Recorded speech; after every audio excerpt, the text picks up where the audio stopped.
Namaskar beta. Today we are going to start our new topic of chapter 3rd. In the previous class we have discussed about the two components of population composition. One was the sex and the second was age group. हमने दो घटक लिए थे बेटा, एक आपका लिंग संगठन का था और जो दूसरा था वो विभिन्न आयु वर्ग या आयु से संबंधित था. But now we are taking next, that is this is literacy, साक्षरता. According to the population commission of United Nations, मतलब संयुक्त राष्ट्र जो है उसके अकॉर्डिंग, ठीक है ना, वो मानता है कि any person of age group of 15 years and above who can write a simple sentence या simple message in any language with understanding termed as literate. ठीक है ना. लिटरेसी साक्षरता जो हम ले रहे बेटा यूनाइटेड नेशन के अकॉर्डिंग, कोई भी एक व्यक्ति जो 15 वर्ष की आयु या उससे अधिक का है वो किसी भी एक भाषा में समझ के साथ, ठीक है ना, कोई भी भाषा में वो लिख सकता है या फिर पढ़ सकता है, उसको बता सकता है, उसे हम साक्षर कहते हैं. ठीक है, पढ़ा लिखा, हम उसे साक्षर कह रहे हैं पर हम उसे एजुकेटेड नहीं कह रहे, उसे साक्षर कहा जाता है. परंतु जब हम इसको प्रतिशत में व्यक्त करते हैं, ठीक है ना, हम इसको 100 पर लेते हैं तो आपका वो लिटरेसी रेट होता है. मतलब दोनों अलग हो गए. आपका लिटरेसी तो हो गया व्यक्ति, मतलब वो सारे लोग, ठीक है ना, जो 15 वर्ष से उससे अधिक के, जो किसी भी सिंपल भाषा के अंदर कोई भी एक सेंटेंस को, एक लाइन को लिख या पढ़ सकते हैं. किसके अकॉर्डिंग? यूनाइटेड नेशन के अकॉर्डिंग. ठीक है ना, वो आपके साक्षर हैं. और साक्षरता दर नंबर ऑफ पीपल से है, उन लोगों से है 100 पर, इसलिए हम इसको किस में दिखाते हैं बेटा? प्रतिशत के अंदर. ठीक है ना. और मैंने एक बार पहले ही बताया था कि दर जिसके साथ आ जाता है, मोस्टली, ज्यादातर, सभी नहीं, वो प्रतिशत में व्यक्त की जाती है, तो वो आपकी क्या हो गया? लिटरेसी रेट हो गया. ठीक है ना. जैसे हम बताते हैं कि 40%, 60% या 70%, तो इसका मतलब वो प्रतिशत में हम बता रहे हैं कि इतने प्रतिशत लोग जो है वो आपकी क्या है? लिटरेट है. ठीक है. अब now we are taking the factors affecting literacy rate, कि साक्षरता जो दर है उसको कौन से कारक है जो उसके ऊपर इफेक्ट डालते हैं. इफेक्ट का मतलब कि कहाँ हाई लिटरेसी रेट होती है और बेटा कहाँ कम. जैसे हम इंडिया में देखें तो आपके रूरल एरियाज में लिटरेसी रेट कम होती है रादर देन अर्बन एरियाज. ठीक है ना. नगरों में आपके साक्षर लोग ज्यादा मिलेंगे और आपके रूरल एरियाज या ग्रामीण में आपके कम मिलेंगे. तो देखो यहाँ पर हम फैक्टर्स ले रहे हैं. पहला है बेटा लेवल ऑफ इकोनॉमिक डेवलपमेंट. ठीक है. और हिंदी में बेटे, हिंदी में इसको भी साक्षरता दर कहते हैं. साक्षरता और साक्षरता दर. कुणाल, आपको ज्यादा परेशानी होती है ना बेटा हिंदी में, देखिए. अब लेवल ऑफ इकोनॉमिक डेवलपमेंट ये हिंदी में हो जाएगा बेटा आर्थिक विकास का स्तर. ठीक है. कैसे इफेक्ट डालता है? देखो बेटा, ये दोनों तरह से, कि ये कई बार कोज भी होता है और कॉन्सिक्वेंसेस भी. कोज हो गया कारण, ठीक है, और कॉन्सिक्वेंसेस हो जाएगा बेटा परिणाम.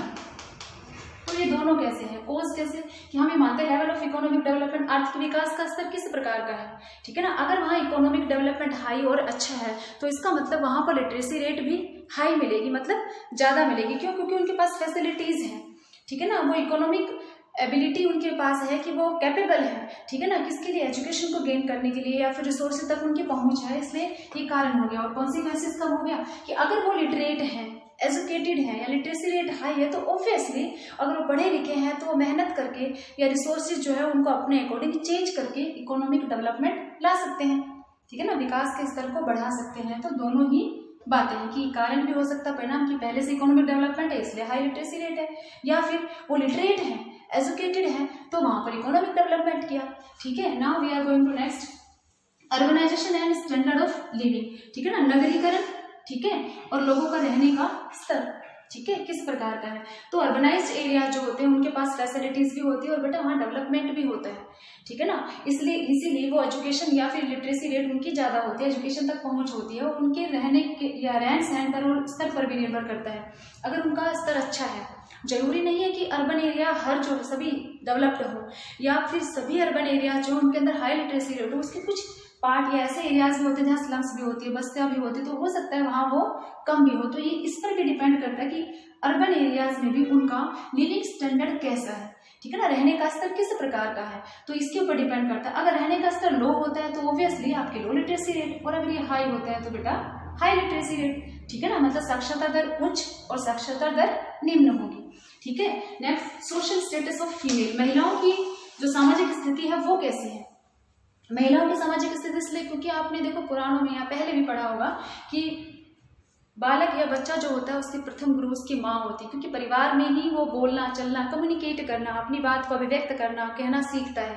तो यहाँ वही है, उनका स्तर जो है वो समाज के अंदर है वो किस प्रकार का है, वो कैपेबल बनाती है कि नहीं बनाती है, क्योंकि फैमिली है वो उससे जुड़ी होती है। और इनका स्टेटस का होना भी उस एरिया के लिविंग स्टैंडर्ड पर से भी उस पर भी डिपेंड करता है, उससे भी रिलेटेड होता है, बिलोंग करता है।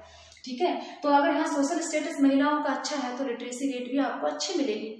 ठीक है ना, एजुकेशन लेवल भी आपको वहाँ पर हाई मिलेगा। और अगर बेटा यहाँ पर ये आपका कम है, जैसे हमारे रूरल एरियाज में होते हैं, ठीक है ना, नैरो थिंकिंग हमारी जो होती है, ठीक है ना, या फिर हम ये कह सकते हैं कि पुराने समय के हिसाब से, तो आपके वहाँ पर क्या मिलेगा, लो लिटरेसी रेट। ठीक, now we are taking the next factors of literacy rate.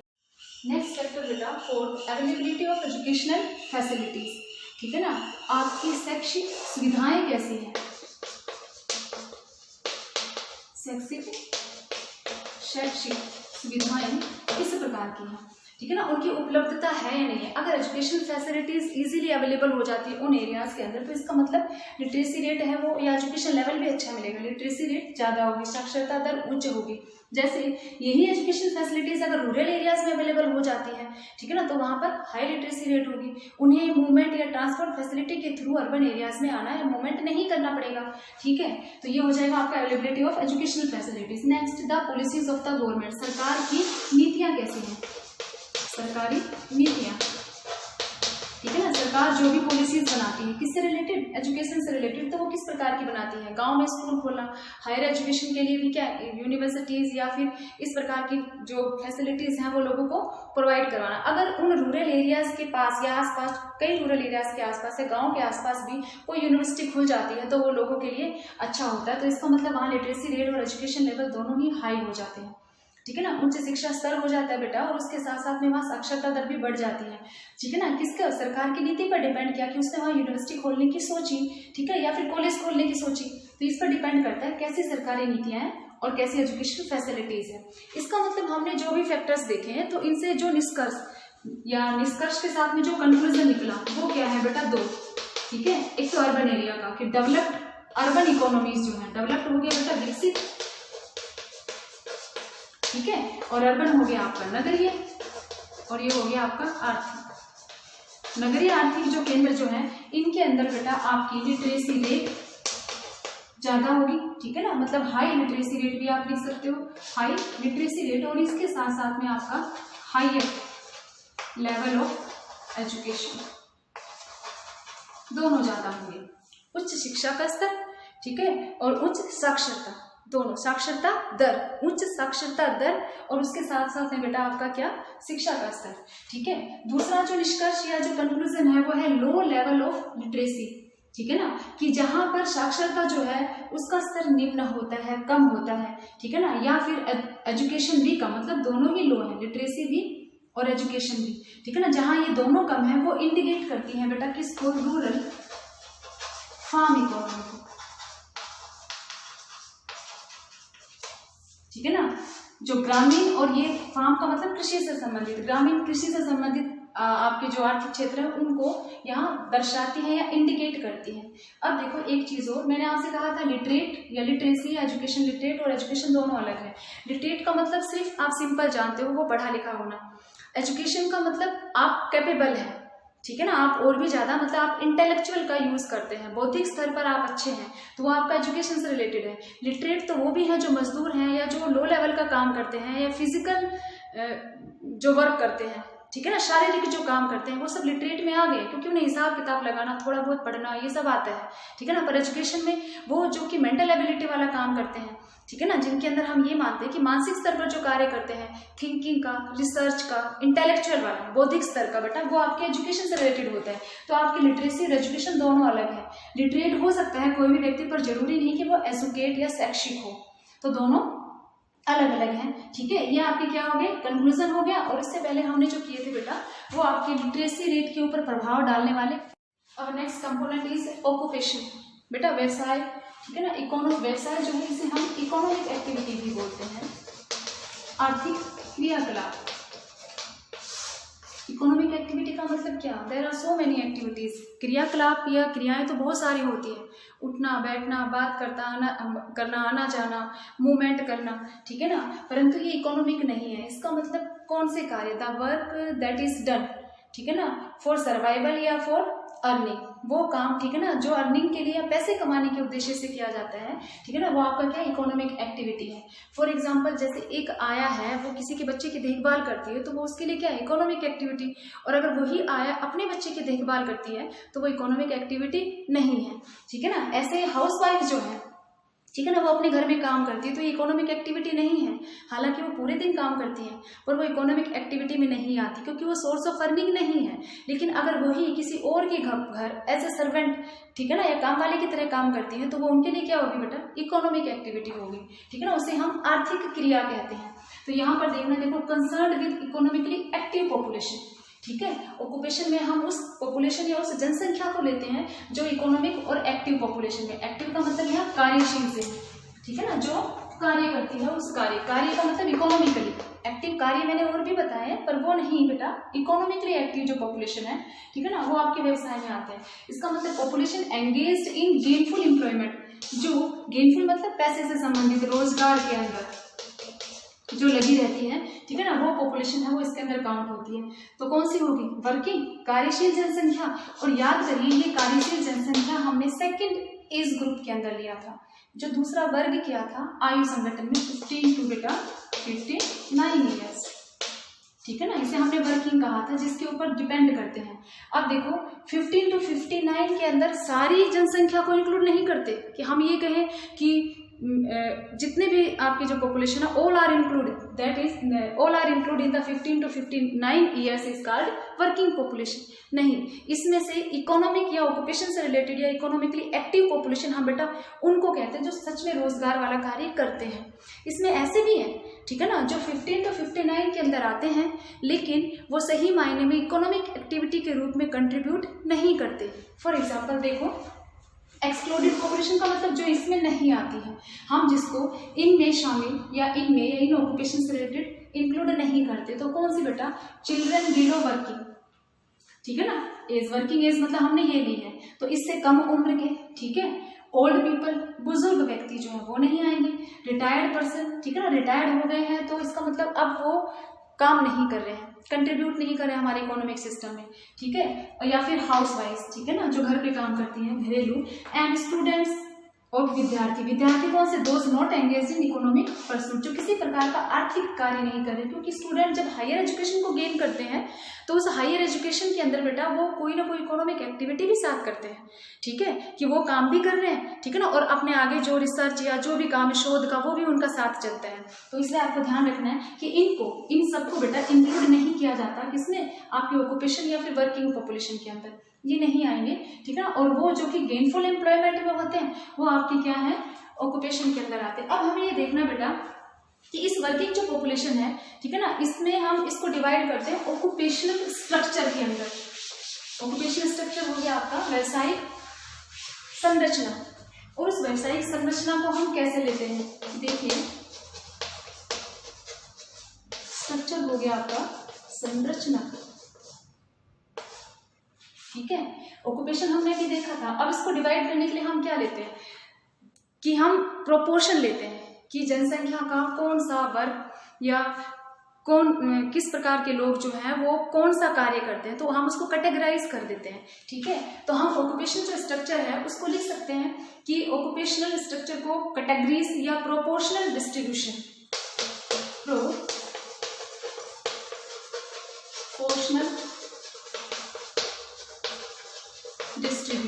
मतलब अनुपात कर रहे हैं, ठीक है ना, उनका एक अनुपात या उनका वितरण कर रहे हैं, किसका, ये प्रोपोर्शनल डिस्ट्रीब्यूशन किसका हो बेटा, एक्टिव पॉपुलेशन। कार्यशील जनसंख्या, क्रियाशील जो जनसंख्या है उसका अनुपात।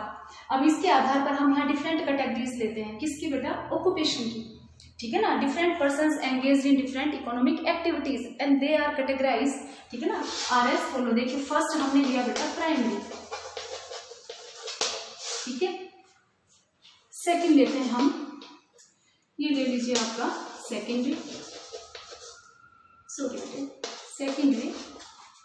थर्ड लीजिए बेटा टर्सरी, ठीक ठीक है ना, and the fourth and last quarterly.